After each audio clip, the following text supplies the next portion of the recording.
Hello, my name is Marcus. I'm the compiler of a collection of therapy quotes entitled 1001 Windmills of the Mind, a collection of quotes taken from what's often called the psychodynamic or the psychoanalytic perspective, which long ago, as I understand it, was called philosophical medicine, because these quotes help us to repair our consciousness, to build awareness, to raise awareness, so that we can be our own caring witness. Grief is healed when it's witnessed by a caring other, but we need the knowledge. And these quotes are giving us that understanding and knowledge to give us trust so that we can trust ourselves to be our own caring witness. These quotes are helping us to be our own existential detective so that we can make links, because when there's childhood trauma, things get fragmented, our feelings get put in a box, knowledge around the event get put into another box, and our ability to make the link between the two, between our thoughts and feelings, that gets damaged. So we want to be our own existential detective. For example, to notice some recurring repetitive pattern, when it began, and then to see it in the here and now, and to make these kinds of links. Because the main theory is that if there is childhood trauma or an insecure attachment style or a relational trauma, the person gets stuck at a point where he needed a certain amount of love and support to advance to the next developmental level of his development, but he didn't get that support, so he's stuck there. If he's stuck there, that's a kind of moment, a quote, moment frozen in time. And the person is going to replay that scene around that frozen moment to see if they can de-thaw it, so to speak, and then move on. Right? So that's called transference and repetition compulsion. They're going to transfer the childhood scene into the present, or distort how they see the present based on the traumatic childhood scene, and then to try to relive it to see if they can get a better outcome. But it can't be done. It's a secondary delusion. But that's sort of the positive intention of repetition compulsion.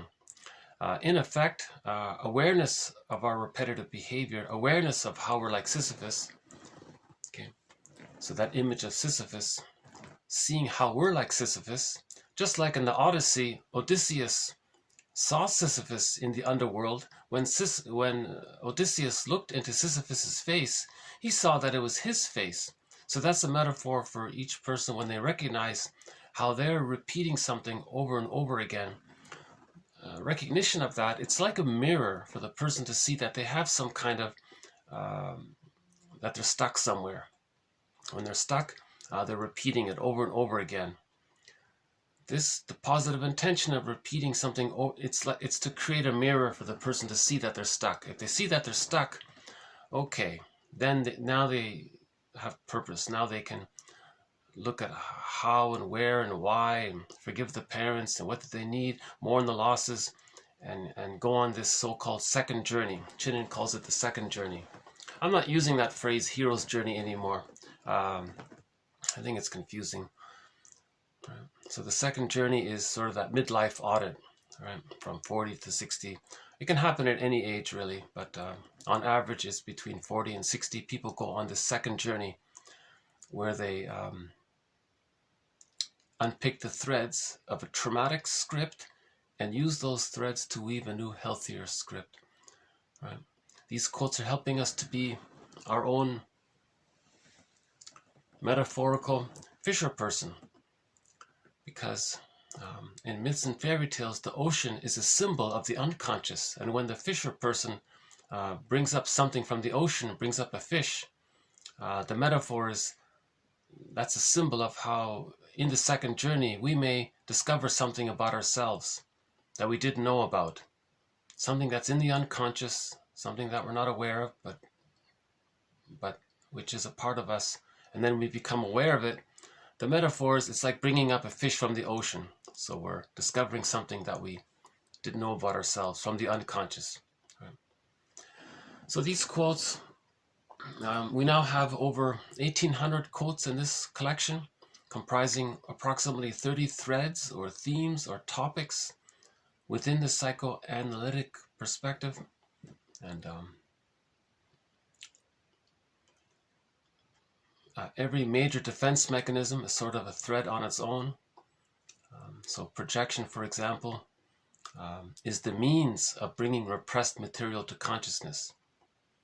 So all defense mechanisms or maneuvers of the mind, right? Mechanisms of the mind, operations of the mind. One book is called Mental Mechanisms by Laughlin, a good book, by the way.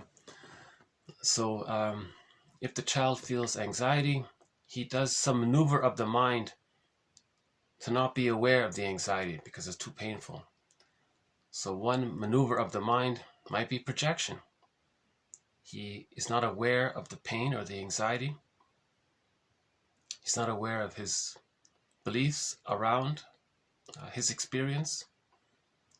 To maintain not being aware of it, he then says it belongs to someone else. So it's a defense because it helps him to keep it repressed or forgotten, right? Make him think it's not there. Okay.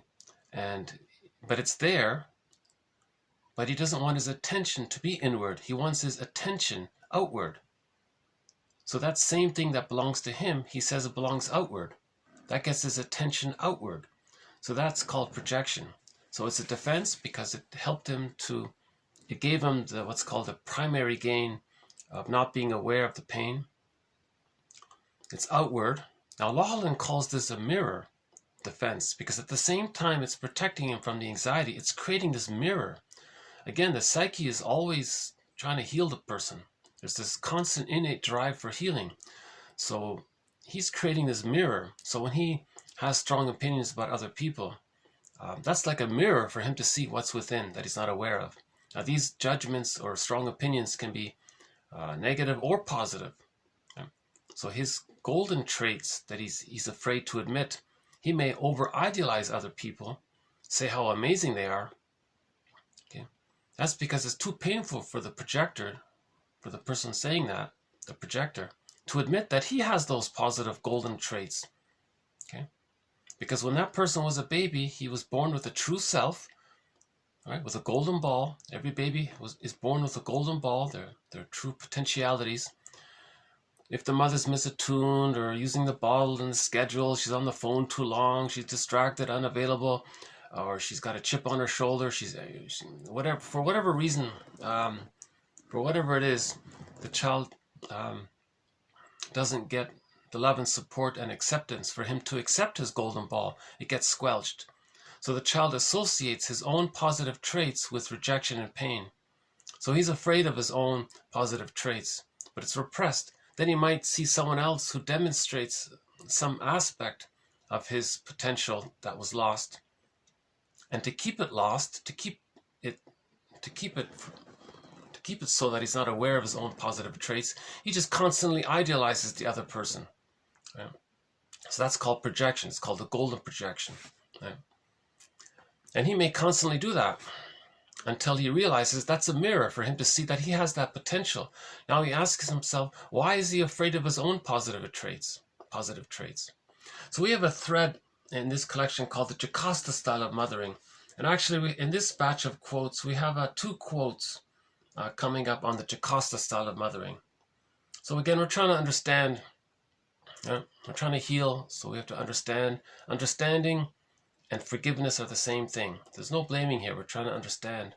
Right? So if we're trying to understand, that means we're trying to forgive. Forgiving is loving. So ironically, whenever you hear a quote around the Jocasta style of mothering, we're actually trying to understand her and love her, right? Show compassion for her situation, empathy, put ourselves in her shoes, so to speak, so that we can understand how we responded to her unavailable love, and things start to make sense, and then we have more awareness. So again, to make the unconscious conscious. So these quotes are helping us to make the unconscious conscious. The original quote was, where it was, the unconscious was, ego shall be. Ego means consciousness. Or where it is, I will be. Same kind of thing. Make the unconscious conscious. Right? Okay, hold on a sec. Let's see how we're doing outside here. Okay, I don't know if you can see it. You know, sometimes if there's too much snow, the camera doesn't pick it up, but it's all snowy outside.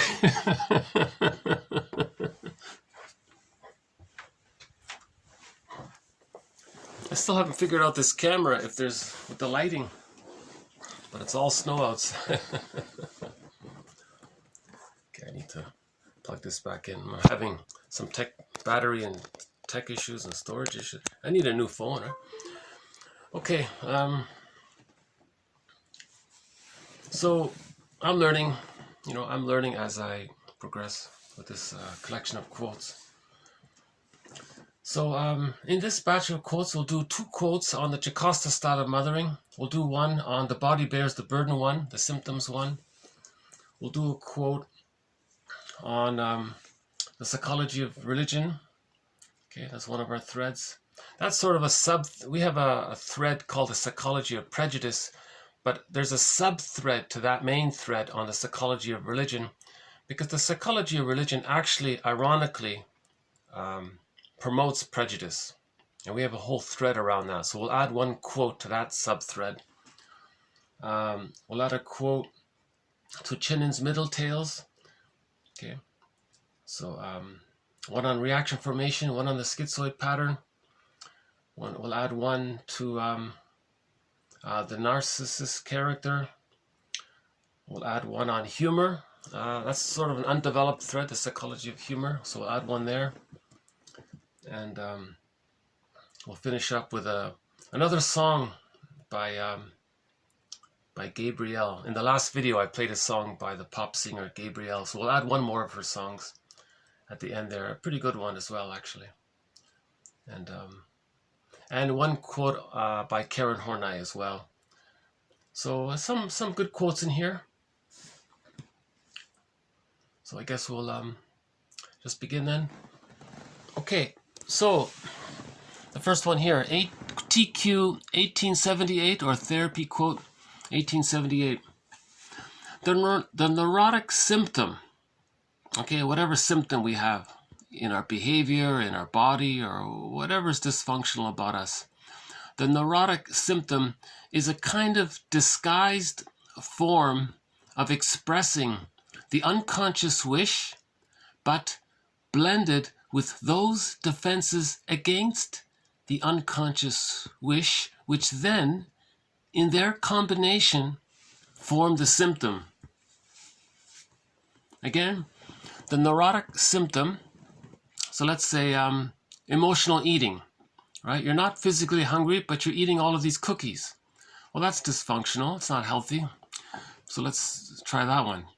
The neurotic symptom, okay? Or you have a backache, sore back, right? Okay, it's a disguised form of expressing the unconscious wish, but blended with those defenses against the unconscious wish.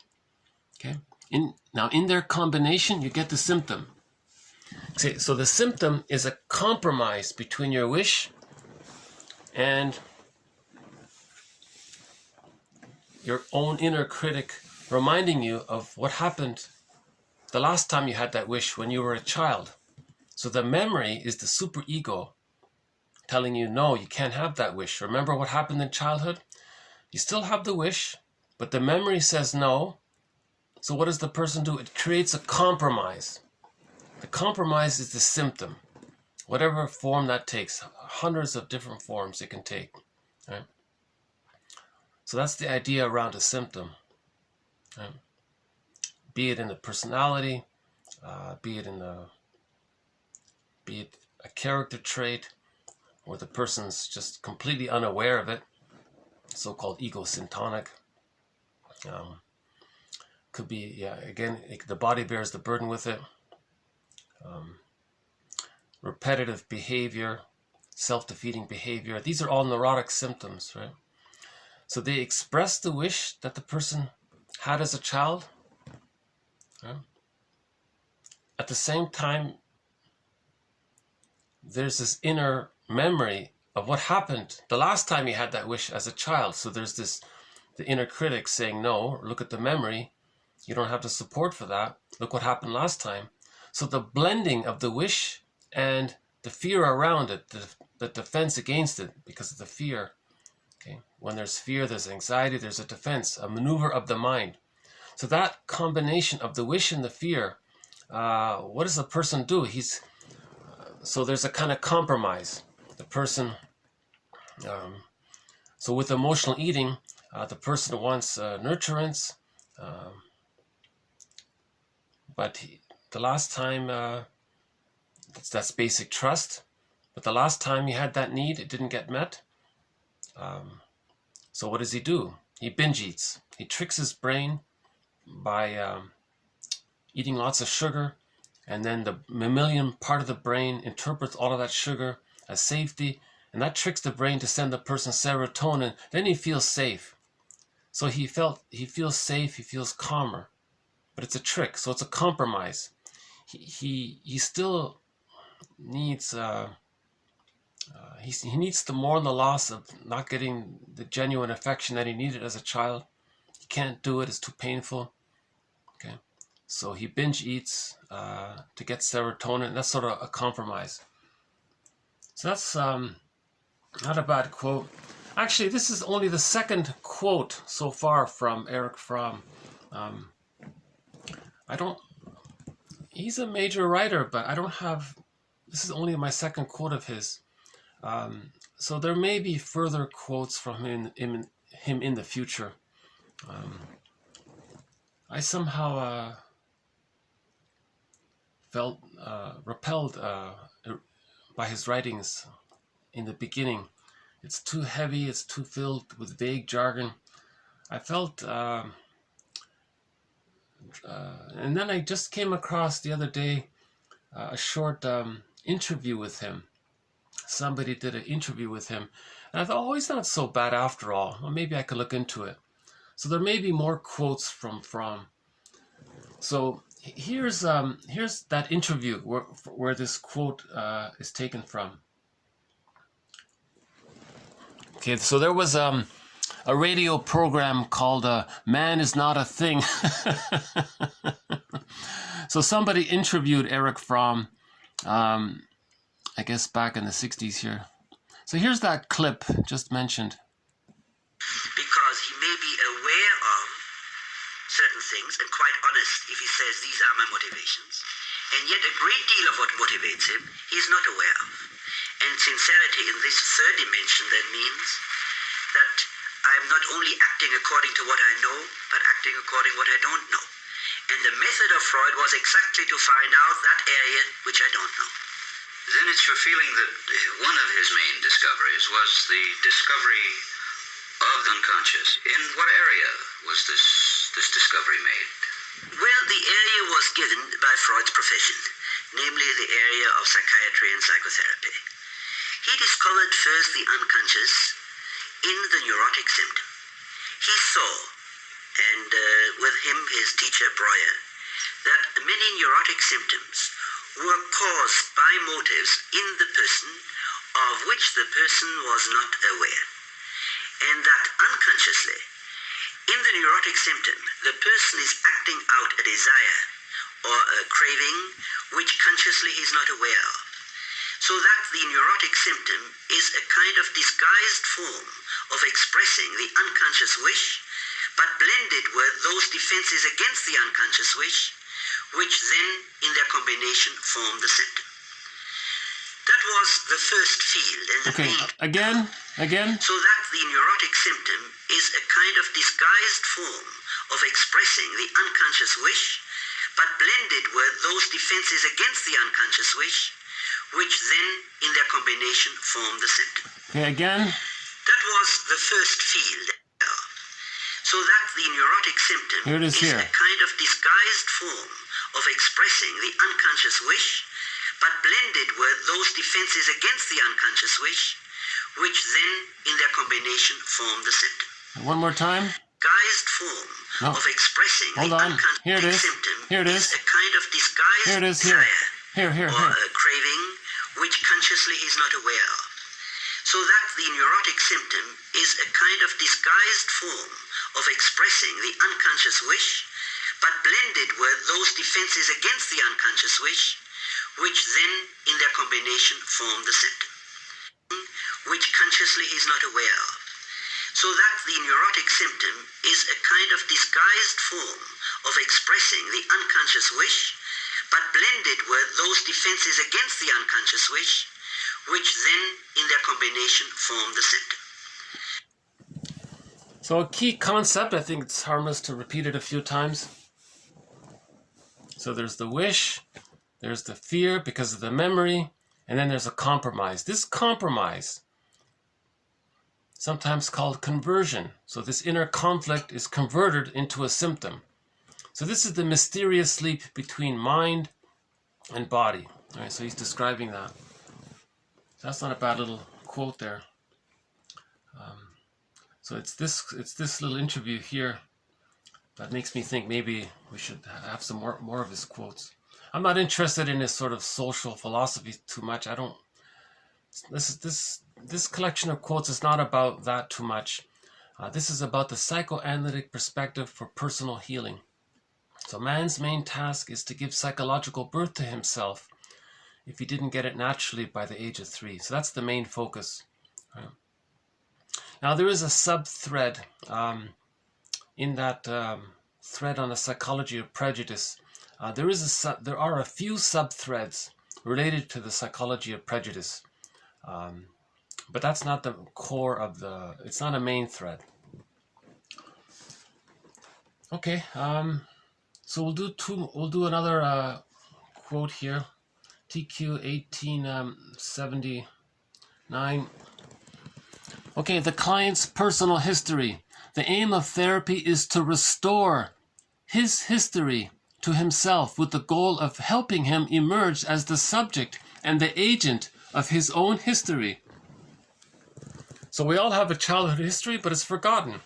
So these quotes are helping us to reclaim our own history, to repair it, and that we were the agent of it, that we were the ones that adopted those defense mechanisms, that we as a child are the ones that adopted those defense mechanisms to deal with mother's unavailable love. We did it, but we have to be aware that we did it.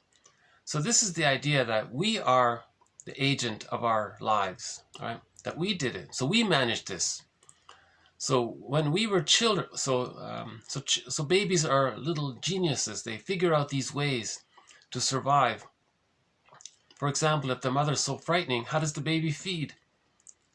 Well, he just hallucinates that she's all good, rejects the reality that she's rejecting, and then he can feed. So the baby's a genius to trick himself. So he figured out a way to do it. That's called splitting. A key thread in this series is called splitting. So splitting is also a defense mechanism. Again, all defense mechanisms deal with anxiety. The baby feels immense persecutory anxiety if he needs to feed, if he's hungry, and the mother's so terrifying. How does he do it? He splits the image of her into goddess and demon, rejects that she's so frightening, and accepts in his hallucination that, so in his fantasy, he's feeding with a loving mother, when in reality she's much more misattuned. Now from the baby's point of view we're talking about. If the mother's using the bottle and the schedule, she's misattuned. From the baby's point of view, she's a frightening demon. She's a monster from his imaginal perspective, as depicted in myths and fairy tales, you see. So in his inner world, the mother is like a frightening, devouring witch. She's rejecting. The baby's angry at her. The baby wants to take in mother's love. He projects his own need to incorporate mother's love and thinks that the mother wants to incorporate him. So in Hansel and Gretel, that's the witch that wants to eat the children. Now, how does the baby feed, right, take in milk, if he thinks that his mother wants to eat him? That's way too anxiety-provoking. So he denies all that, represses it, okay? And then hallucinates. Kind of like that guy in the hospital who thinks he's Napoleon or something. He hallucinates like a psychosis. I don't know how to call it. But he just has this grand fantasy that's unreal, that she's wonderful. She's all good, all amazing. She's incredible, fantastic, the world's greatest mom. So Mother's Day and religion promotes that kind of illusion. So that the baby, so the baby has this illusion that the mother's all good. It's called splitting. It's called good breast, bad breast. We're not saying she's totally bad, but from the baby's point of view, the mother has to be more loving than frustrating. If she's more frustrating than loving, he can't hold the ambivalence. He has to use splitting. If the mother's more loving than frustrating, he can accept the ambivalence to some degree. But very early on, one theory is that all babies use splitting in the very beginning because of their small size. No mother's perfect. By the age of 3, the split images come together and everything gets sorted out, and splitting becomes existential hearsay, no longer needed. But a key concept, if the mother continues, if she's chronically more frustrating than loving, the person will still use splitting after post age 3, and that can lead to prejudice and all kinds of dysfunctional issues, right?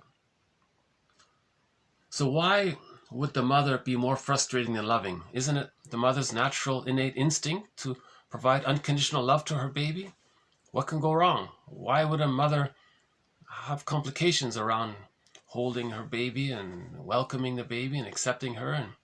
And then if the baby's hungry, the mother's happy and she knows the timing. What could go wrong? Why would a mother not get it that the baby's hungry and the mother thinks you're not hungry? Look at the schedule. Look what it says in the magazine. It says you're only hungry at every 4 hours or something like that.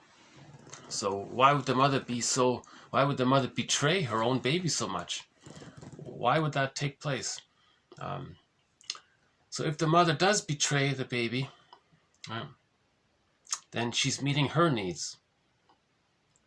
Now, what are her needs? Her needs are to stay loyal herself to the frightening mother in her mind, because she herself is waiting for her mother's love. And that's her main agenda, and she's not getting it, and she's angry. And that's her main focus. So she has no attention available to give to her child. That's one aspect of it. That's called intergenerational trauma, the passing down of the insecure attachment style. So if the mother herself, when she was a child, if her mother was misattuned, okay, that means her mother's love was unavailable. The more a mother's love is unavailable, the more the child needs her love, the more he clings to her and sticks to her. He may even identify with her and become just like her. That's called identification with the aggressor. Because the baby needs mother's love to leave her. But if the baby's not getting mother's love, he can't leave her. So he's loyal to her to get her love, but he's not getting it, or she's not getting it. And she needs it to leave her, but she's not getting it, so she's waiting. So she's in a catch-22. She needs the love to separate, so she waits for it, but she's not getting it, so she's in a catch-22. Now so in this example, in the moment, she's angry at her mother for that. Now, later on, if when that unloved girl grows up and becomes a mother herself and has a child, one variation of this is that mother is so angry at her mother in the mind that she wants to show her mother in the mind what she did to her. So she's going to say to her new baby, "Sorry, baby, I can't love you because I'm too angry at my mother in the mind." So that mother, the one in the middle now, she says to her mother in the mind, "Look, mother in the mind, through my behavior, I'm going to show you what you did to me. I'm not going to love your grandchild because I want to show you what you did to me so you can get it." So that mother is still angry at her mother. She wants to show her up. She wants to make it, that's how she expresses her anger at her mother, by trying to communicate what she did to her. So that mother has a baby, rejects the baby because she wants to show her mother in the mind that when she herself was a baby, that she was rejected by her. Okay, so that's called intergenerational trauma, right? That's one form it can take. There are other factors, of course, but that's just one that we have here. So if the mother's doing that, that means she's meeting her needs. Her need is to express her anger at her mother. So she's focused on herself. She doesn't have available love for her child. Another variation of this is that when the mother has a child, she says, at last, finally someone's going to respond to me, meet my needs, mirror me, be at my beck and call, give me unconditional love. So the mother converts her baby into what's called a symbiotic object. She's going to exploit her power over her baby. She's going to exploit it. Okay? She's going to take advantage of her privileged position, manipulate the baby, brainwash the baby. Mary Lou calls it menticide. Shen Gold calls it soul murder. That's a difficult phrase to even say. But she's going to exploit the baby, brainwash the baby, menticide, brainwash the baby, right? And say to the baby, everything's on condition, baby. You want to survive? You got to be perfect towards her, and you got to be excellent towards her. So the baby is going to do their best. Sarno calls it perfectionism and goodism. The baby is going to try their best to be perfect and good for the mother. Now the mother wants mirroring from the baby. The mother wants consideration and respect from the baby. The mother wants to be seen and validated and wanted. Right? All of the things that she wanted from her actual mother, she transfers over onto the baby. This is called childhood parentification. The mother is parentifying the baby, turning the baby into a mother for herself.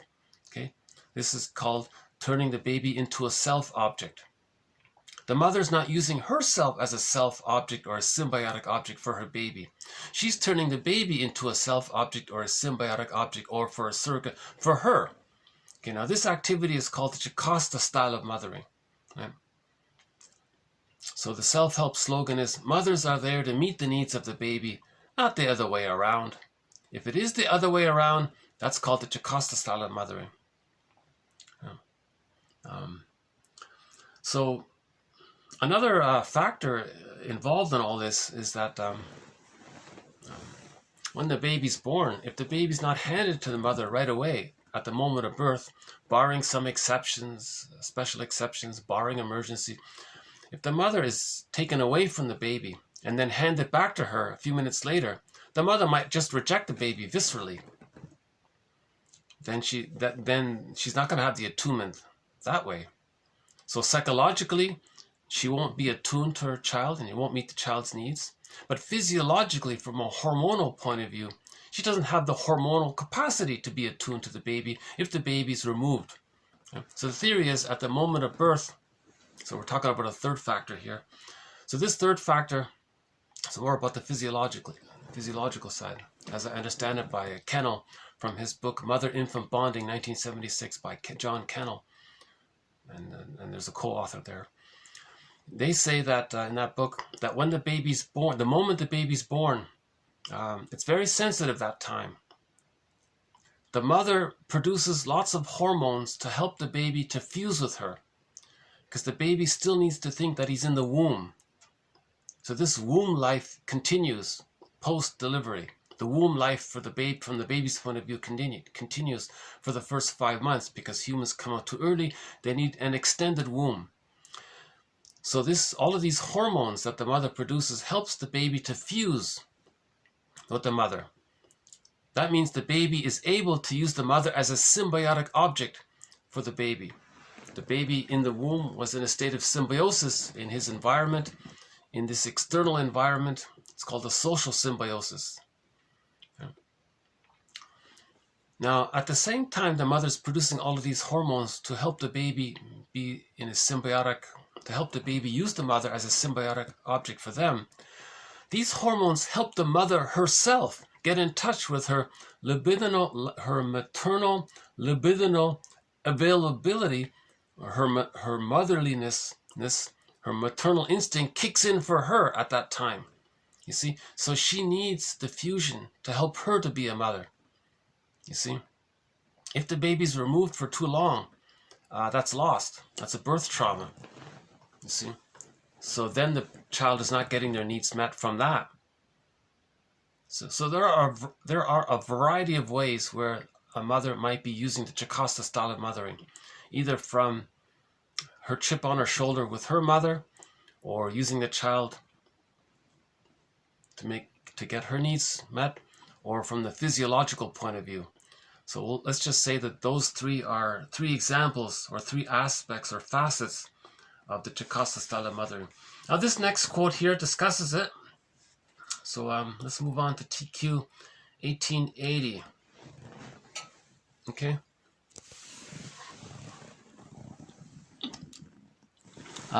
Okay. So this is sort of a discussion between three therapists here, or I think there were two professors and one shrink. They were talking to each other. Okay, one person says, quote, since the mother is sustained primarily by whatever quality of love. Okay, just to set it up, this discussion is talking about why some mothers aren't able to love their children. What's going on there? So that was the big topic there, right? Since the mother is sustained primarily by whatever quality of love she feels from the husband, if the husband lets her down in the quality of the relationship, then this mother is left somewhat stranded to fight through her own anxiety problem without too much assistance. Is that right, dear colleague? Quote, he says, yes, not only left stranded. Okay, this woman is left stranded by her husband emotionally. The mother is emotionally stranded by the husband, she's not getting support from her husband, so she's emotionally left stranded. She's alone with her child. And then she turns to the one source of gratification that she has, and that's the child. And this brings us back to Fromm's comment about the clinging mother. If she needs these sources of gratification, if she needs to feel loved herself, then she needs only to look at the junior in the house who wants very much to love her and is giving her a good deal of love and attention and various demonstrations of affection, and she's got it there. The shrink says, in effect, quote, in effect, she exploits the child out of her own feeling of starvation, emotional starvation, right? Yes, she lacks the reinforcing context of her own relatives from the external reality. The extended family's not there, right? She tends to use the child, in a sense, as a fulfillment, as a projection for her own needs, for her own aspiration. Okay?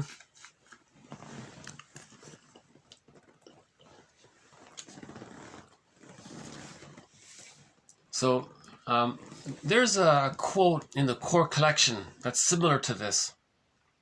If the mother is angry at her husband and she's not getting satisfied in the marriage, what does she have left? All she has is the baby there. So all of her intense feelings, all of her anger at her husband, she might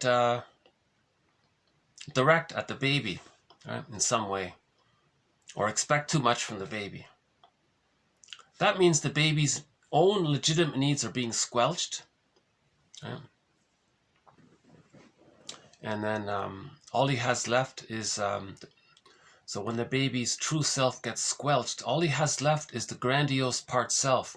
Out of biology, all children have what's called the grandiose part self, or the primary narcissism, the infantile megalomania. This is in the brain of the baby where they think it's all about them. So that's what he has. So that's why, and magical thinking is there. So he may think he can do anything. Right? So if he needs to take care of the mother, the baby, I can do it, the baby will do it. He thinks he's so powerful, he can do it. Now at the same time, he's fused with the mother because of the fusion. So he is her. So he adopts the power of the mother and thinks he has that power. So he thinks he's all omnipotent, okay, from the fusion, combined with his infantile megalomania, thinking it's all about him, he can do anything. So he's going to try his best to please his mother. Meanwhile, his true self is squelched. So the child has what's called a false self.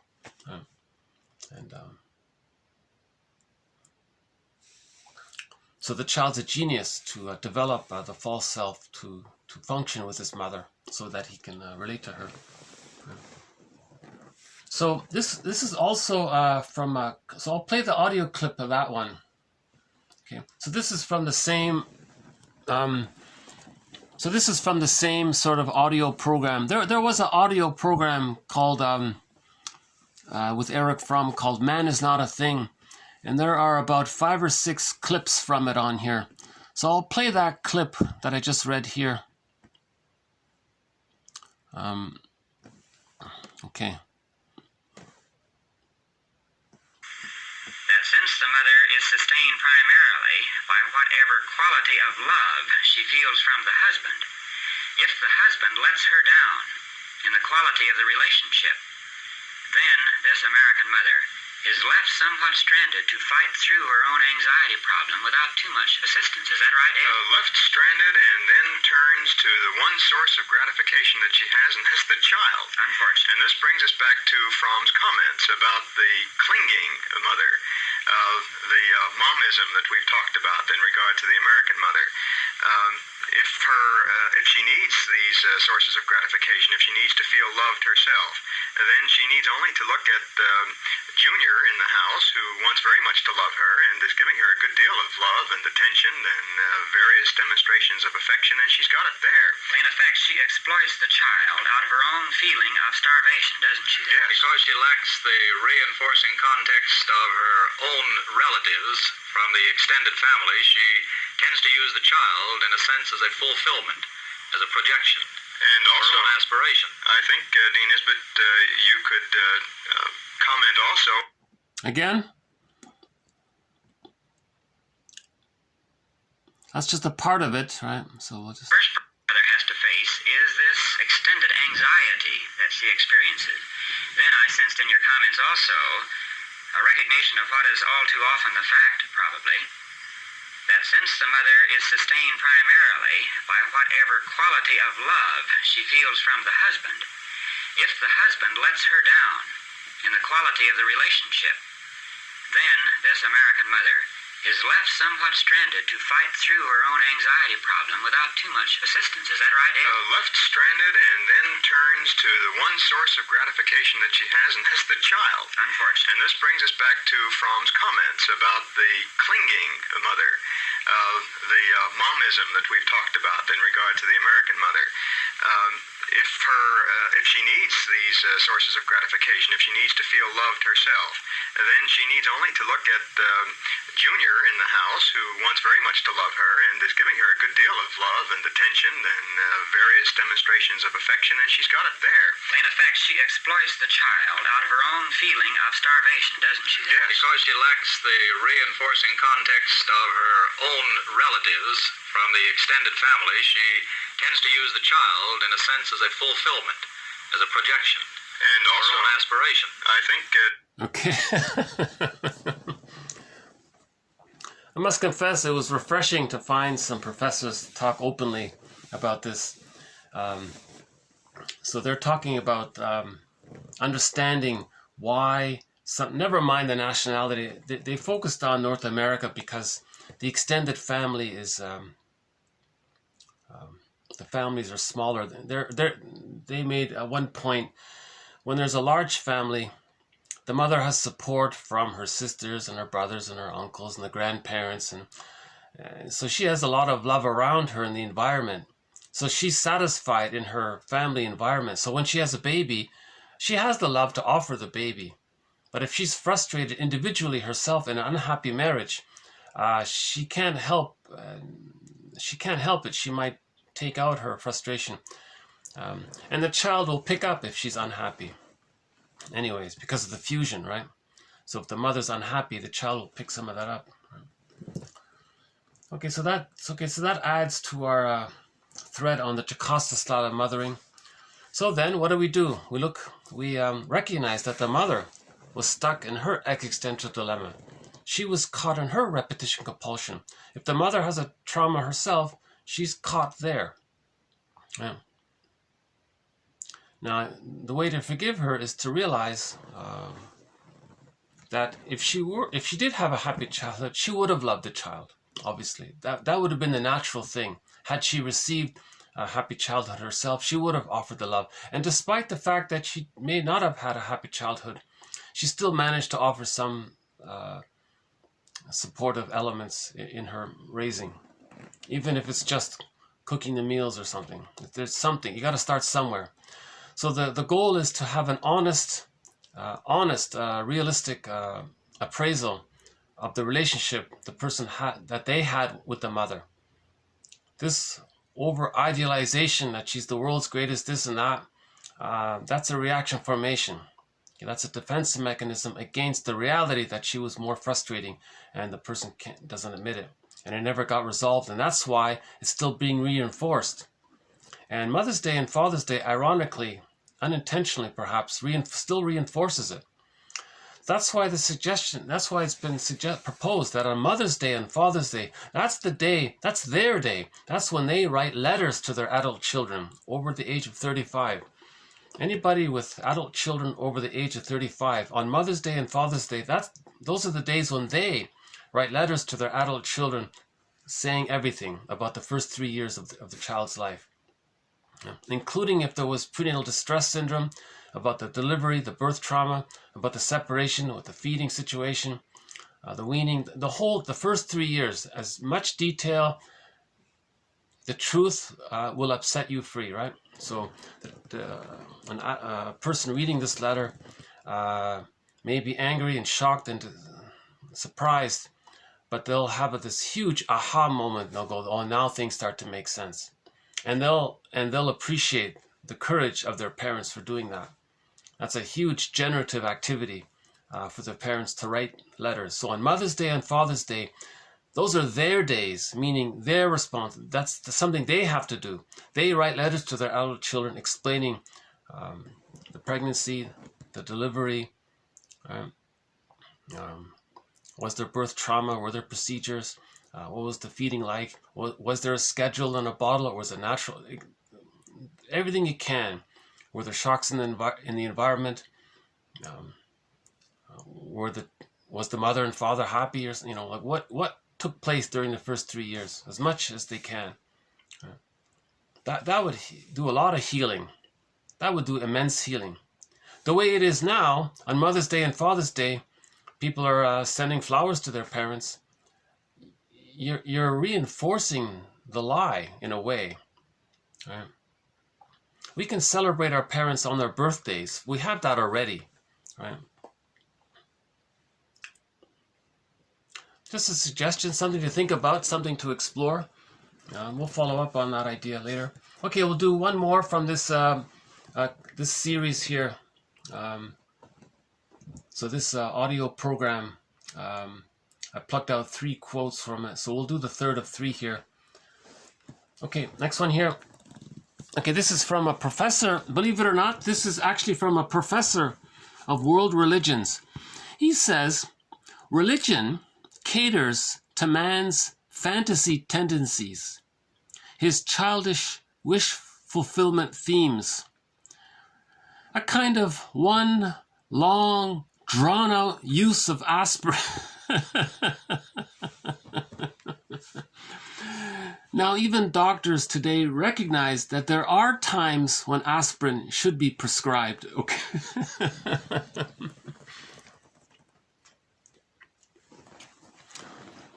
So the thread on the psychology of religion, as mentioned before, it's sort of a sub-thread. So just briefly again, for 150,000 years, Homo sapiens all children got a secure attachment style with their mothers. Okay, that means every child had a normal, natural, healthy development. Mothers were attuned, and the child ended up with I'm okay, you're okay. The mindset of I'm okay, you're okay, mutuality. That's the tolerant personality. So humans had a tolerant personality for 150,000 years. That's the theory.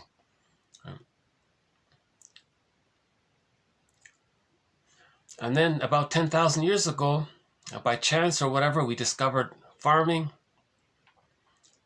and then humans got a huge burst in serotonin. The brain's habituated to this high level of serotonin. Again, when a person gets food, that means they're going to feel safer. When a person feels safer, the mammalian brain sends the person serotonin. So when a person feels safe, the person feels good by that. The chemistry is serotonin. So humans got a huge burst in serotonin with the discovery of farming. And then I guess we got habituated to it, they said. Then what about if there were weather problems? People panicked. Out of the panic, people decided, we better expand the farms. So that was the birth of pillage. But how do you pillage? If everybody has a tolerant personality and everybody's, I'm okay, you're okay, and it's not our nature to be negative towards each other like that, how do we do? So one theory was they suffered the children. They removed the babies from the mother. That means when the baby came back, the baby was rejected. He identified with the rejecting mother, although she may not have did it. Maybe she didn't do it. Okay. So in the beginning, all babies temporarily adopt the position that they're not okay and the mother's okay. Now, if the mother's very rejecting, like in a birth trauma, the child identifies with the aggressor, then he adopts his own fake appraisal of her as being okay for himself. Then he says that he's okay. Now, what about others? Well, the mother, from the baby's point of view, the mother rejected him. So his true self got rejected. When something's rejected and repressed, it's seen outward. It's repressed. Projection is the means of bringing repressed material to consciousness. So it's outward to preserve the repression. So projection preserves the repression. So his unloved self is seen outward. The mother's attitude was that she was okay, the baby was not okay. The baby adopts the mother's attitude and it says he's okay and others are not okay. Now when he says that others are not okay, he means himself seen outward, because he adopted his mother's thinking. The mother's thinking was that she was okay and the baby was not okay. Again, this is the baby's false conclusion. It wasn't the baby did nothing wrong, but he thinks he's no good for some reason. If the baby needs to feed and she's not available, the baby thinks, did he do something wrong? Is he no good or something? So if the baby doesn't get his needs met, he feels scared and terrified. The thought process is there must be something wrong with him. It's called unconscious guilt. He feels guilty, he feels no good, and all these things. Not worthy, these kinds of things. Now that gets seen outward. To not feel that it's inward, he sees it outward. Now he identifies with the aggressor and adopts her attitude that she was okay and the baby was not okay. Then he says, because of the projection, he says, I'm okay and others are not okay. That's the birth of the prejudiced personality, because the prejudiced personality leads to the us-them. That becomes a means to pillage, because then the them do all the work and that's all the pillage. Now, but the psyche is always trying to heal. So how do you preserve the prejudiced personality? So people can create the prejudiced personality with the trauma and childhood trauma, but the psyche is healing it. How do you keep it? How do you maintain the trauma? You invent religion. Religion promotes repression. Repression promotes projection. That leads to the prejudiced personality. So religion promotes the prejudiced personality. The prejudiced personality is what's needed to pillage. Right? So why are we pillaging? Because we're in this panic about not getting our serotonin. Right? So we have a variety of quotes in this series about this phenomena of how religion promotes the prejudiced personality. Religion is actually a tool of the plunder-pillage system. It facilitates by preserving the prejudiced personality. So suffer the children creates the prejudiced personality. The religion maintains it, right? And then you have, now in modern times, we have TV and propaganda. It also preserves it. School systems preserve it, right? So that's the theory around that. So Let's just play the clip of that one. That's also from the same radio program.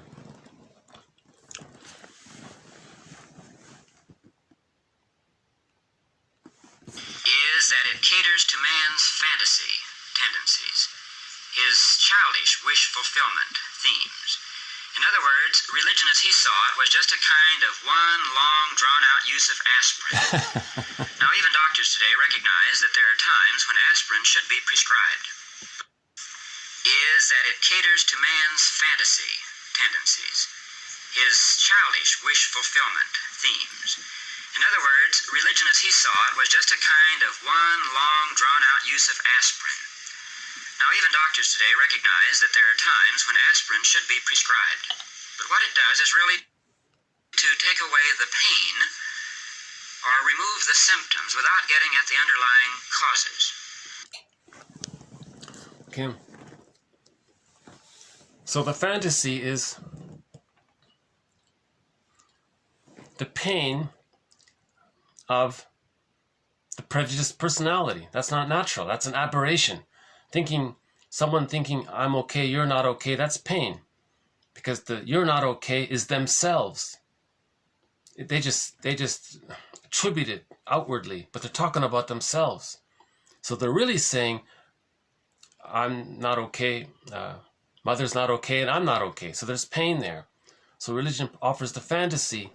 Well, you can be reunited with the good breast mother in the sky. You'll be fused there. Or there'll be someone who will save you. The rescue fantasy. The religion offers these kind of savior fantasies, return to the Garden of Eden, or heavenly fantasy, whatever, right?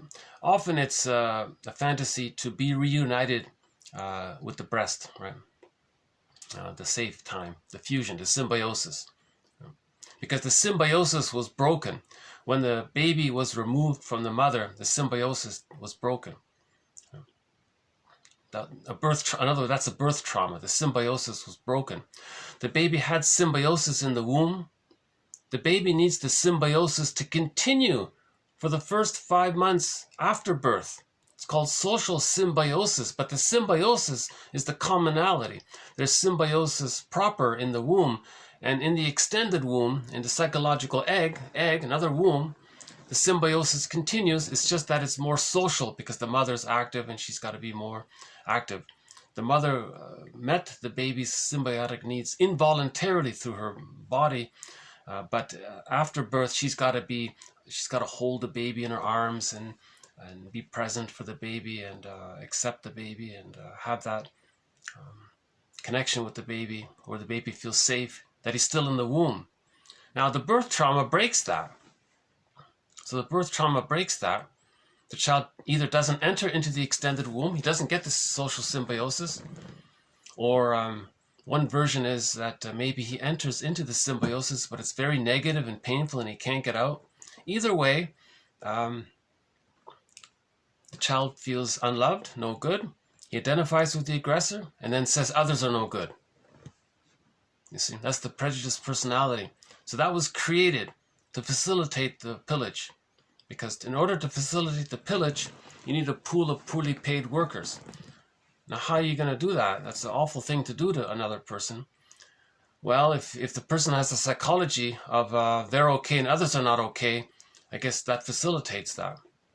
But that's a really a sad outcome, because so many people live in suffering, and one quote is billions of people live on $60 a month, and they don't live very well. Their life expectancy is quite reduced, and it's sad because there's so much beautiful human potential in each person. They don't even get to know their true selves. Yeah. So it's sort of it might be an accident, this whole thing. People discovered farming, they got excited, and they panicked. Maybe it was just overwhelming and it was a brain chemistry thing. They just panicked, maybe. So we're not really blaming anyone, really, right? But just trying to understand it. But the religion was created to facilitate it. So that's part of it. The religion, the schooling system, the propaganda, the PR, the way babies are born and treated.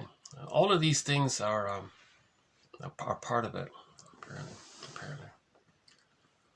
Okay, enough of this interesting program called, interesting program, Man is Not a Thing, right?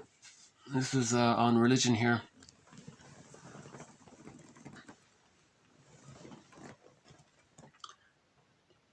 But I never heard that before, that religion is one long aspirin. It takes away the pain if you always have the fantasy. Now, the victims of the plunder system, right? So the perpetrators use religion for the us and them, but they feel pain, so they preserve the us and them. They feel one up. Loyalty to the mother, still waiting for mother's love. Now the victims, what do they have left? Well, the rescue fantasy. Right? So ironically, religion offers both sides, right? And later in that interview, he was saying the healing is when you heal the family systems. Like you got to look back at the family and heal a lot of those things. Okay, we'll do one more on the Jocasta style of mothering. Okay, the mother's refusal to allow for any generation gap between her and her daughter didn't allow for a successful resolution of the symbiotic bond. So one mother said to her daughter, "Hey, I'm not going to be your mother. I'm just going to be your buddy. We'll just hang out like teenagers." So that preserved the. So she tried to create a twin sister relationship with her sister. That means the daughter didn't have a mother because the mother found some way to preserve the symbiosis with her daughter. So that's one version of the symbiosis. Because the daughter's getting older, she's going to leave. She's going to go to college. The mother says, "No, wait, let's just be buddies. Forget about generation gap." Now we're not talking about the mother became autonomous and she's an adult relating to her mother as an adult. These are just two teenagers now. That's the theory about that. But that's not too common, is it? I don't know. Anyways, if the daughter is stuck in a negative symbiosis with her mother and they're arguing all the time, she has the electric complex. If it's a son and he's arguing and he's afraid of his mother and she pushes his buttons all the time, he has the mother complex. Yeah. And we had that joke. Why do mothers always know how to push their son's buttons? Well, she sewed them on, So she knows, so her sewing on those buttons, that allows her to use the child as a symbiotic object to make the child regressively dependent on her. And that child is afraid to grow up and be themselves.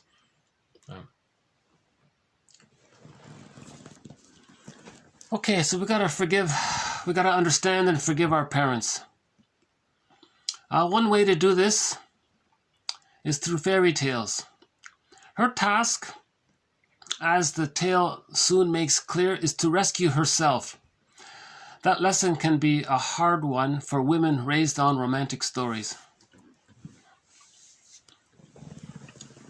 So once we realize some of this mess just talked about up until this point, it is kind of messy, isn't it? All of this parents using the children to take care of them. That's a messy feeling, isn't it? So how do we clean this up, so to speak? Well, we have a thread in this series on the work of Alan Chinin. He has 4 books. One is called Once Upon a Midlife. Okay. Another one is called Waking the World. Another one is called Beyond the Hero. And the other one is called In the Ever After. Those 4 books offer psychological interpretations of middle tales. Now, these middle tales, they're fairy tales which specifically address the second journey. Okay. So once a person realizes some of these things that we're talking about now, they gotta heal this. The journey to heal this is called the second journey. Okay. So Chinin has identified over 50 tales that discuss this second journey. And we've posted a few quotes already on Chinin's work. So we just added one more quote here. And this book here is specifically to encourage women to find their assertive voice. Right? So again, her task in this fairy tale is to rescue herself. So it demonstrates that, right? That's a difficult lesson for women raised on romantic stories. So this is, I think women will, in this book, there's two of the tales which I think women will love.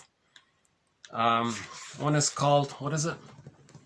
One is called Woman's Emancipation at Midlife, there, chapter 5.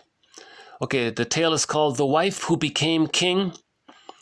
And the other one there, is that it there? Chapter 6, called Crossing Paths. So there's a fairy tale called The Lute Player. That's a great tale, The Lute Player. These two here, The Wife Who Became King and The Lute Player. I think women will absolutely love those tales. It's like the Odyssey in a way, but it's for women. So Odysseus is a woman in those tales, right? Especially in The Lute Player. And a similar sort of phenomena with these tales here. Most of these tales in this book also help women to find their voice and to find what they disowned growing up. Should we just take a quick look at it here? Let's see. So I haven't read them yet, but okay, it's hard to see. Well,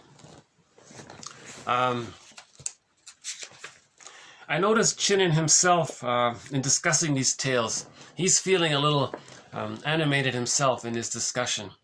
So these tales are also good for men who are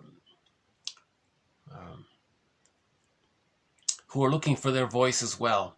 All fairy tales are for everybody, but generally speaking, at midlife, men want to find their feelings, and women want to find their voice, their assertive voice. So all tales are good for everybody at midlife. And Chinin flips it back and forth. He discusses the fairy tales from a social perspective and as a metaphor for the internal theater. So a myth and a fairy tale is like a dream. They're a soul story. Every character in a myth or fairy tale describes one's psyche. Just like you wake up at night in the morning, you had dreams. Everything you dreamt belonged to your psyche. A myth and a fairy tale is like that. It's like a long dream. It belongs to one's psyche. So myths, the characters in a myth and a fairy tale represent memories, personified fantasies of memories. Right? Our memories become like characters, basically. Because the baby thinks in images. So he creates images out of his experience and his memory. Right? The baby's just relating to a breast. But if the breast is refusing him, and he's angry, that angry breast can morph into an image of a frightening animal or something, a scary creature or something like that. And the variety is endless, right? So in a myth or fairy tale, any frightening character, that's the bad, refusing. And that's the unavailable love infused with the child's anger because of the fusion. The child's need because of the splitting, the child is going to fantasize that the mother's all good. So there's the goddess image. Now, there is reality of the mother actually being good. So those are helpful characters, the elves and so on. Those are helpful characters.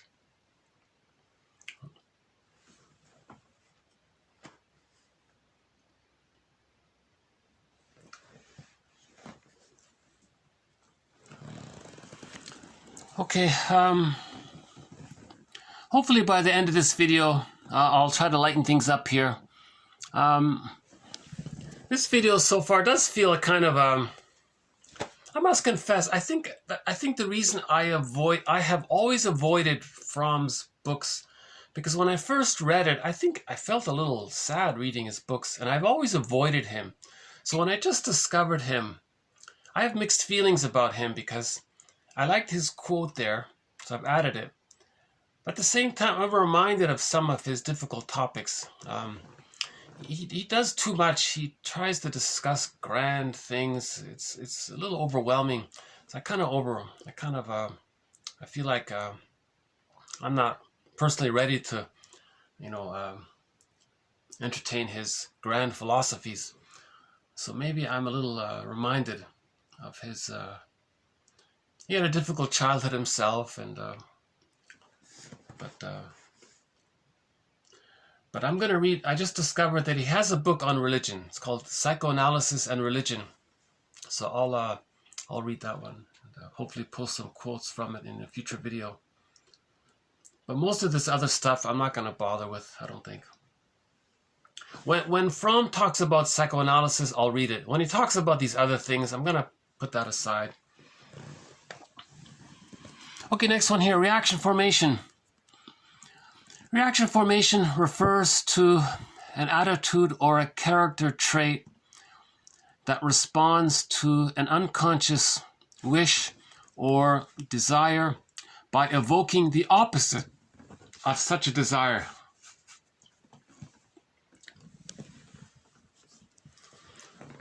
So the baby has a desire to express his anger at his mother. Instead, on Mother's Day, he gives her a gift. Oh, Mom, you're the greatest mom in the world. You're the greatest mom in the world. That's a reaction formation. Unconsciously, he's very angry at her, but he can't feel it. But one author says, reaction formation is a way to stay in touch with the truth. The truth is the opposite. He stays in touch with the truth by expressing it in flip form. It's called reaction formation. Okay, the schizoid pattern. The schizoid reaction appears to be more of a flight forward, a premature severing of the symbiotic bond in a kind of pseudo-individuation. Although an initial attachment has been achieved, it is later denied in the effort to escape the engulfment of the symbiosis. So in the schizoid pattern, they're emotionally very withdrawn because the mother was too engulfing.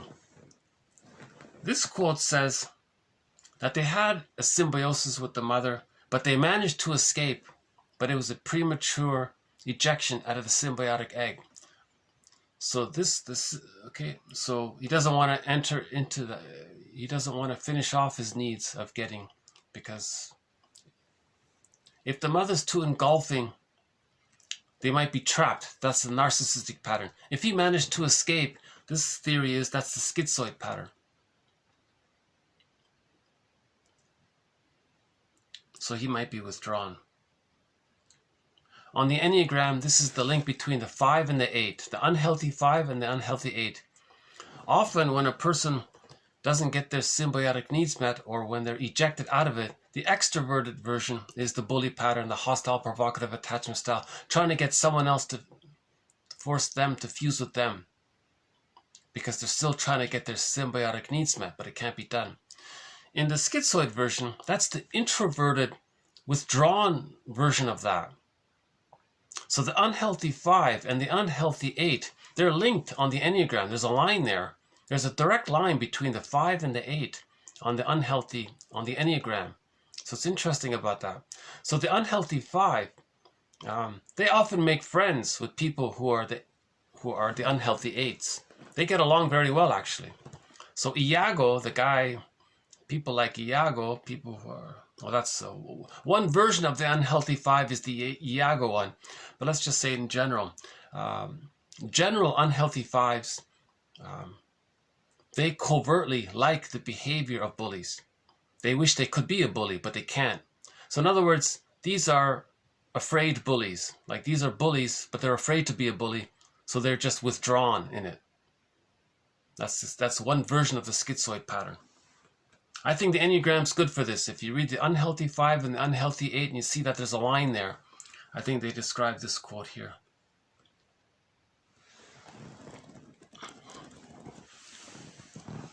But that's not to say that all unhealthy 5s are aggressive like that. There's a variety of forms it can take, so that's what's confusing about it. But Karen Horney offers one theory, one generalization. She says when children have a trauma, they either avoid people, that's moving away, that's the schizoid pattern.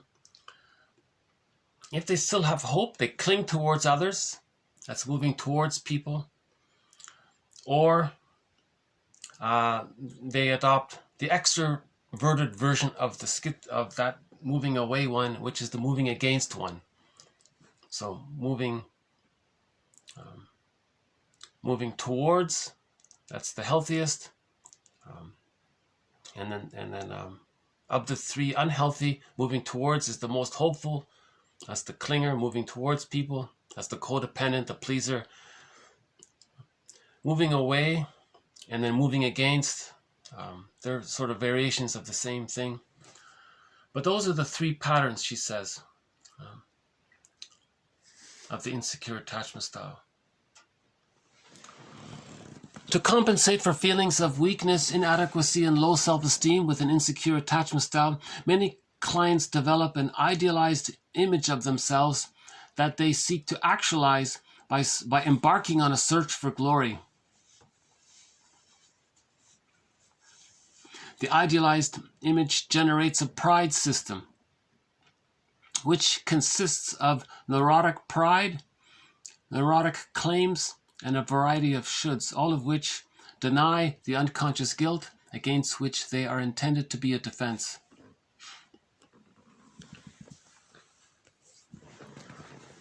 So, a very good book to read is called Our Inner Conflicts by Karen Horney.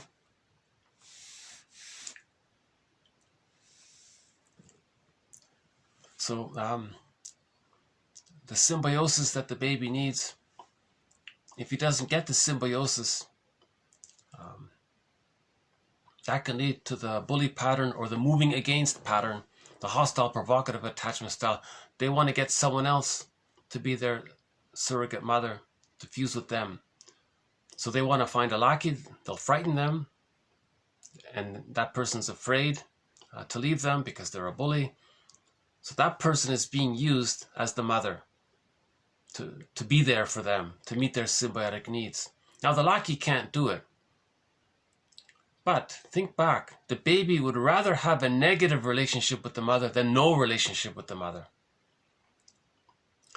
A variation of this is that maybe somehow some children are able to just detach from it all. That's the schizoid pattern. So they don't bother with bullying others. They maybe just live in a fantasy world, or maybe they have fantasies of being a bully. But often people with the schizoid pattern, they secretly like the bullies. They often, you might see that in relationships. You might see that the husband is this, scared intellectual or something, and the wife is this aggressive bully person or something. Like, whoa. You see, so she's just the extroverted version of him, and he is the introverted version of her. So they're actually psychologically similar, but she's acting out what he wishes he could act out. That's one theory about it. In other words, the unhealthy five takes secret delight in the exploits of the bully wife or husband, right? Because they're angry as well, right? In both cases, if they didn't get their symbiotic needs met, the main emotions are power and control, either in actuality or through fantasy, let's say. That doesn't mean that everybody who's introverted is an unhealthy five, right?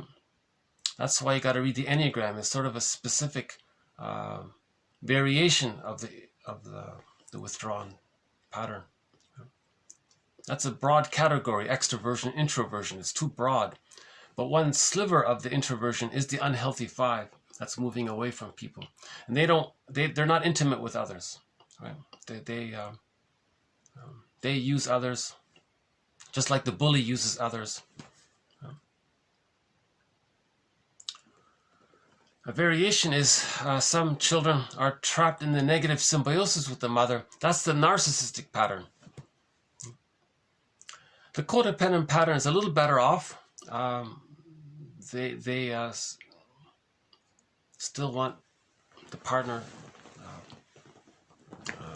to be their friend and help them to achieve the psychological birth.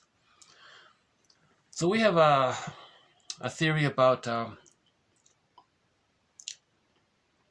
when the fixation takes place. If the fixation takes place between biological birth and 5 months, there are a variety of personality patterns that spring forth from the fixation there. The bully pattern, the hostile provocative one, okay, some of the schizoid ones, not all of them. The Iago one for sure is in there. And some of the more troublesome characters are in that stage, right? If the fixation takes place in the negative tar pit of the symbiosis between, where they're stuck, so the fixation is between 5 months and 18 months, the primary narcissism is still there. That's the narcissistic pattern, the BPD one, and the closet narcissistic pattern, and a couple of other patterns are from there. If the child did get enough love to pass the 18-month mark and they lose the narcissism, but they didn't get enough communicative matching to up until the age of 3, and their fixation is between 18 months and 36 months, that's the codependent pattern, the pleasers, the martyrs, those kind of personality patterns, where they still think that they're not okay and others are okay. Whereas the earlier, prior one, they give up on that. They give up on that. They just say their attitude in life is much more negative, much more about power and control, much more about vindictiveness. Their main emotions are power, hate, envy, greed, grenvy, spite, vindictiveness. Schadenfreude, or pleasure, that's when they put others down, they feel one up because the mother was one up and they are the mother in the one up position. They're just mimicking the mother's one upness by being her, and others are the devalued child. All right. Now, when they devalue others, they feel like the victim, so they feel justified to devalue the other because the fusion is still there. So there's double thing. So love and gratitude haven't entered the psychological picture, right, in those earlier cases. After between 18 months and 36 months, to some degree, love and gratitude have entered the psychological picture. So those with the codependent pattern do have some love and gratitude. It's not complete, but they have it. Right? And the song at the end is about this. So we'll play a song about this at the end. Okay, next one here. The client doggedly recites minute detail everything that has happened out there in real life, either without emotion or with exaggerated emotion, in order to prevent frightening feelings about the analyst from emerging in the sessions.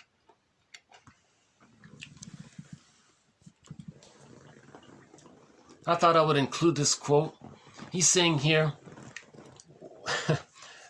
as a defense against his true feelings, he will tell some meaningless story, some trivial meaningless story in minute detail, and that's a distraction.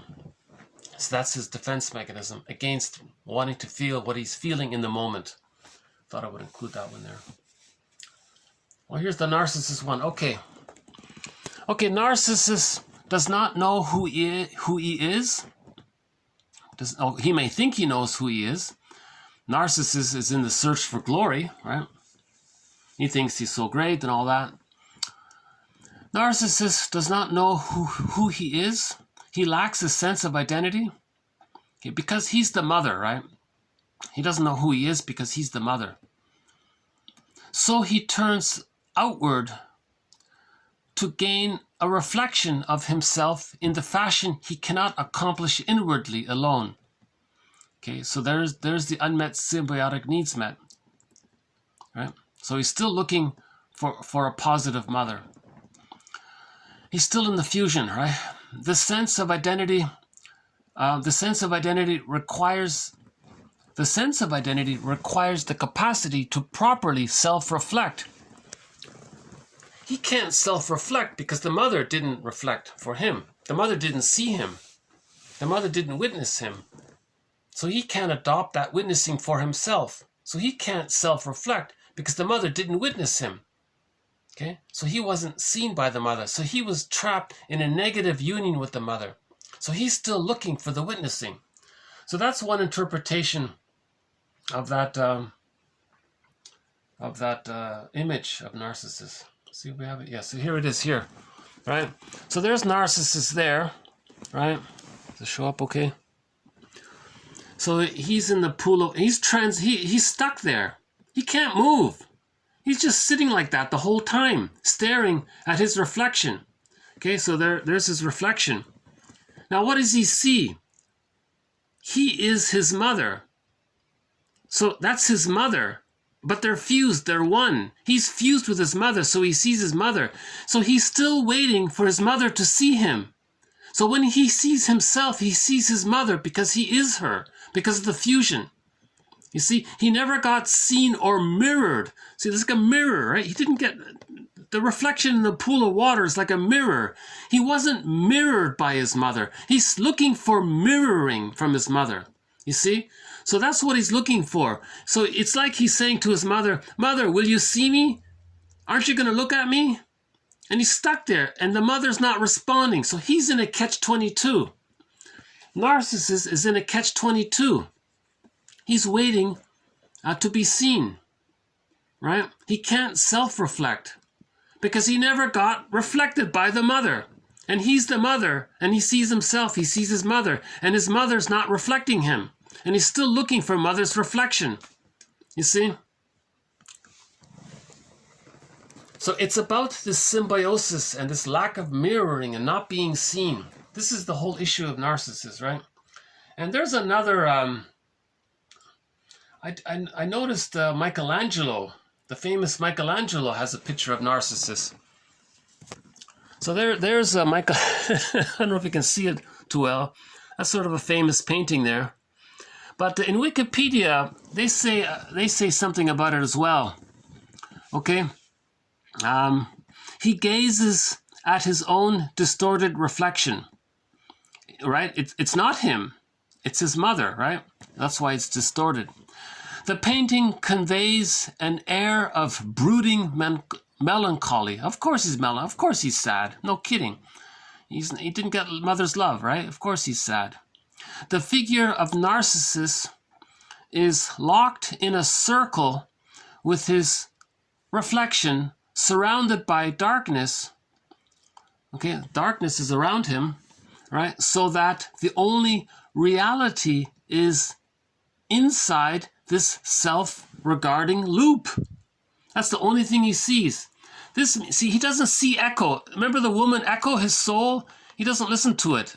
He only cares about this loop, right? That's the fusion there. Image of the self, image of the other are fused. That's what this means, right? One person said that the myth of Narcissus clearly demonstrates the unhappy end of those who love material things too much. Well, he's greedy, and looking for mother, he might become greedy and materialism. So actually, Erich Fromm has a book called To Have or To Be. Narcissus, it's all about to have. Because to have things, it's material. Material becomes a symbol of matter, meaning mother. So he's still looking for mother. So he's still looking at material things to get seen by the material things. Now it can't be done, and he's stuck there. So he can become focused on that question in the title of Fromm's book. Is it not to be or not to be? It to have or to be? The question is having or being. Do you go through life having, like searching and having and possessing, or do you want to be? Right. Let's see if we can enlarge this a little bit. Okay, so there it is there. Okay. Yeah, so it's a pretty good painting. I can see why Michelangelo is so famous and so popular. Right. 1594. Wow. And he's stuck there. Right? And okay. So he's looking for outer things to reflect him because the mother never reflected him. That can translate to materialism, to having, because the mother never saw him. The baby needs to see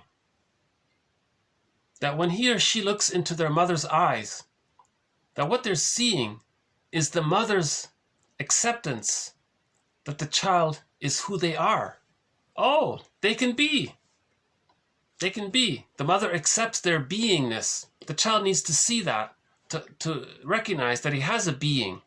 If the mother rejects it, if the baby looks at the mother and she's depressed or something and unavailable, oh, my beingness is not welcome. It's making mother unhappy.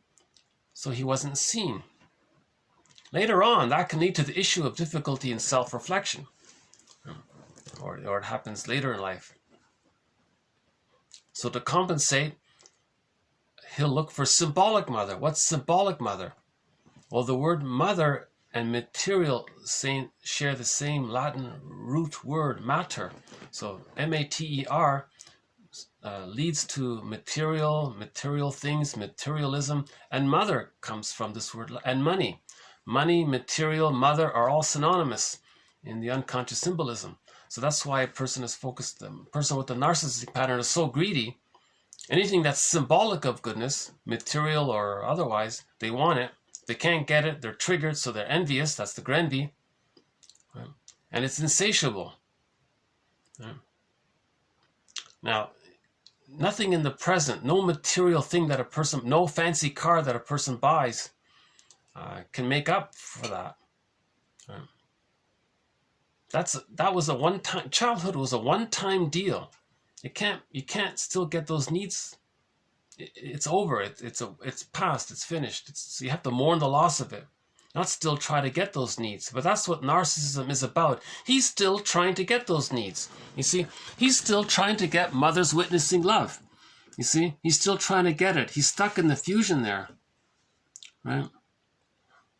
So he's transfixed. He's sort of stuck there. He's not really in love with himself. He needs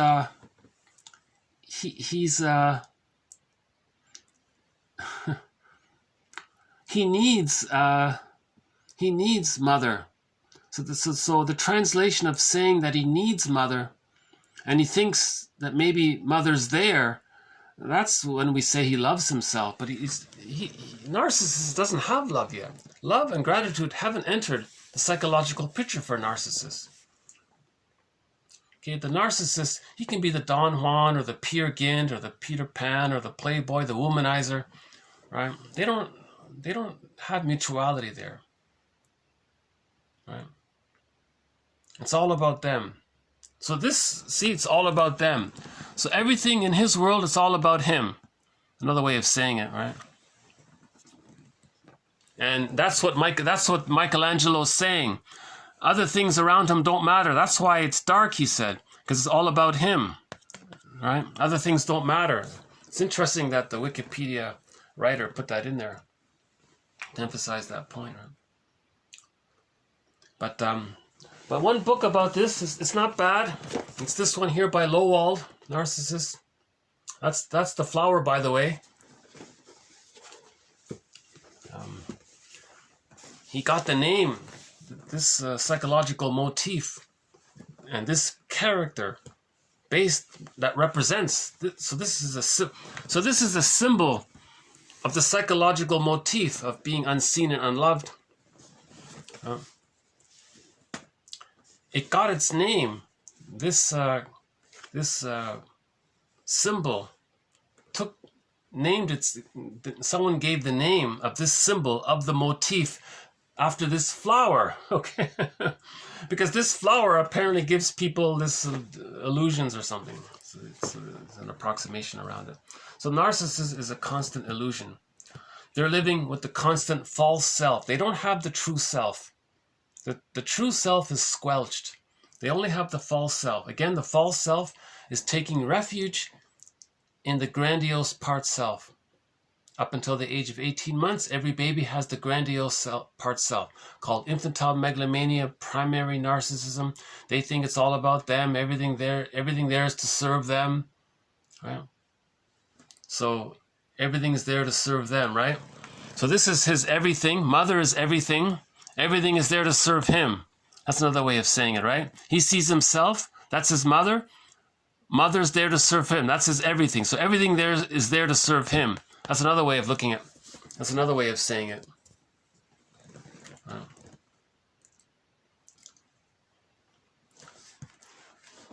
Okay, we got 1, 2, 4 more quotes here. So let's do the next one here. Okay, little jargon here. The idealized parental imago. This is some jargon here called the idealized parental imago. The need for, so this is the good breast, right? The need for a good breast for the baby, right? Is a narcissistic configuration that arises from the child's attribution of former lost narcissistic perfection to an admired and omnipotent self-object. It accounts for the need to merge with an all-powerful object and for religious and idealistic feelings. It gives rise to an idealizing transference. An idealizing transference in which an individual seems to say, quote, "You are perfect and I'm a part of you," okay, is defined as the mobilization of an all-powerful object either spontaneously or as a reaction to the loss of narcissistic equilibrium, commonly a defense against feelings of emptiness and powerlessness. It emerges from a fixation point, okay, one prior to the formation of self-agencies. Okay, he doesn't have self-agency. He didn't achieve the psychological birth. Narcissist didn't achieve the psychological birth. He doesn't have his identity. He's still looking for the grandiose other. That's called the idealized parental imago, or the ideal other. Okay. Now he's not going to get it. No. But you can see it reflected in his attitudes.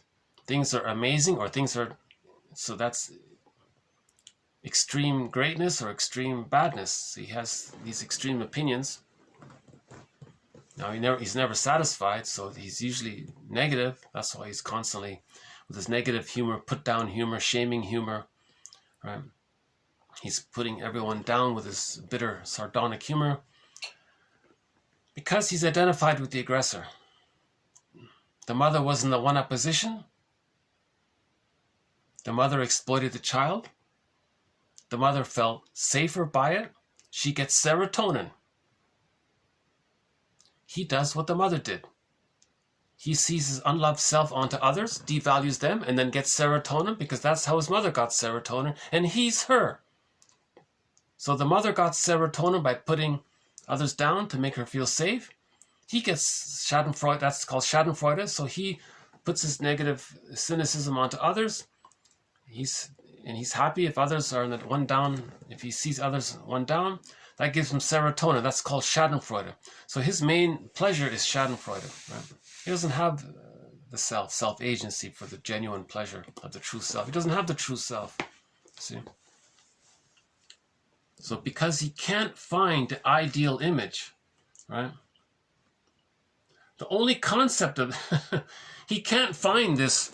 You see, this is the ideal image. If he does find the idealized image, right? It's like this. He can't find it. He's stuck there. It's a fantasy. It's an illusion. He can't find someone. So he may, right? He may not even bother with religion because he'll say, well, that's no good. There's something, nothing is good enough for the narcissist, right? So that leads to the next one here regarding his humor. So a person with a narcissistic pattern often uses sardonic humor, shaming humor. This reaffirms his narcissistic position, assuring himself that nothing can affect him. That's the one-up position. And that he can, in fact, reverse his painful emotional tone of feeling empty, and thereby offers to himself a release of serotonin. Right?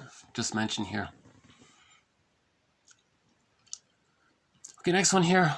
Most therapists have So, again with humor, it's called, one theory, it's called the benign violation theory of humor. In the first part of the joke, there's some tension. He feels a little worried. And then when he gets the answer to the joke, the punchline, when he gets the answer, he feels safe. So that transition, in the first part, he feels, knock, knock, who's there? There's tension. It's a benign violation of his expectations. So he's not too frightened, but there's tension there. He's stressed out a little bit, right? Then he gets the answer. Oh, okay, he feels safe. That switch is the humor, right? Usually. Now, in the narcissistic pattern, if he sees another person, other people, right? They're people. That's goodness. Yeah. So that makes him uncomfortable. He wants to see goodness down. So he says something negative about them, he feels better. It's a similar mechanism of the humor. That's how he gets his serotonin. So the negative shaming humor puts others down, he feels one up, he gets the serotonin. Okay, this all stems from long ago, the mammalian brain. The mammalian brain interprets safety with serotonin. Right? Now, in trauma, the child is still operating from a lot of fear, similar to how people felt 50,000 years ago about food, not feeling safe. Because the amygdala is overstimulated, the amygdala is enlarged with trauma.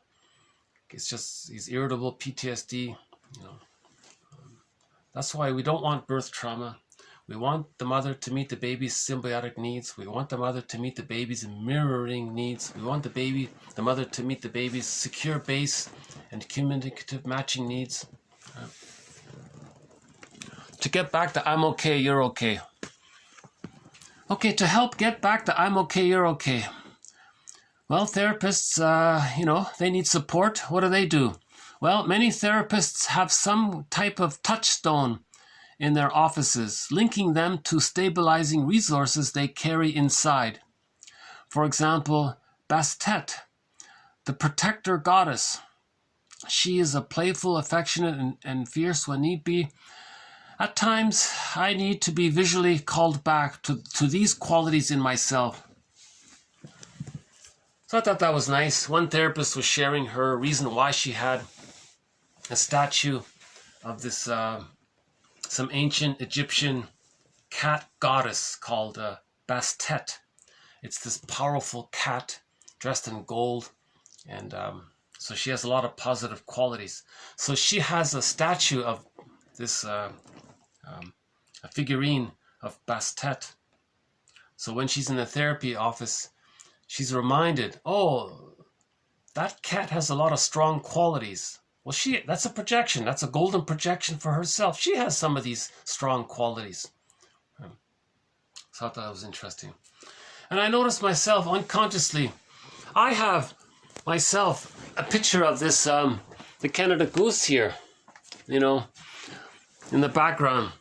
So I noticed myself, I have this sort of in my room here, and I thought maybe this reminds me of some positive qualities. These are strong, confident birds. They're flying, and they're okay, and they can, they make beautiful sounds. So I guess unconsciously I keep this painting around as a reminder of positive traits in myself.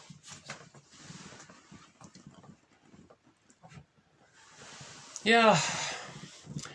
I notice myself all throughout this video, I've been feeling a little anxious all throughout this video. It goes back to that earlier material. Hopefully my mood hasn't been too distracting. If it is, well, the quotes are posted below. Yeah, if it is, I feel badly about that because my goal is to present these quotes in a calm and pleasant manner to preserve, to not distract from the value of the quotes. Right? I think these quotes can stimulate curiosity and healing. And if I'm presenting them in a very distracted manner, maybe it takes away from that. That's not my intention. So my thought is, hopefully, if my presentation is unappealing or whatever, or distracting or whatever, the quotes are all posted below. Now, in every video, there's roughly 10 minutes worth of reading. Okay, that's Robert Bly's advice. Read psychology every day for 10 minutes. So hopefully there's some help in that way of reading the quotes.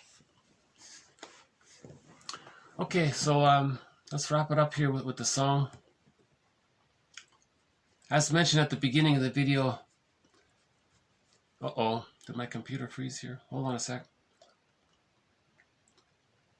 Okay, so yeah, I played a song recently by a singer named Gabrielle, and she's got a unique sort of distinctive voice here. So here's another song of hers called Give and Take.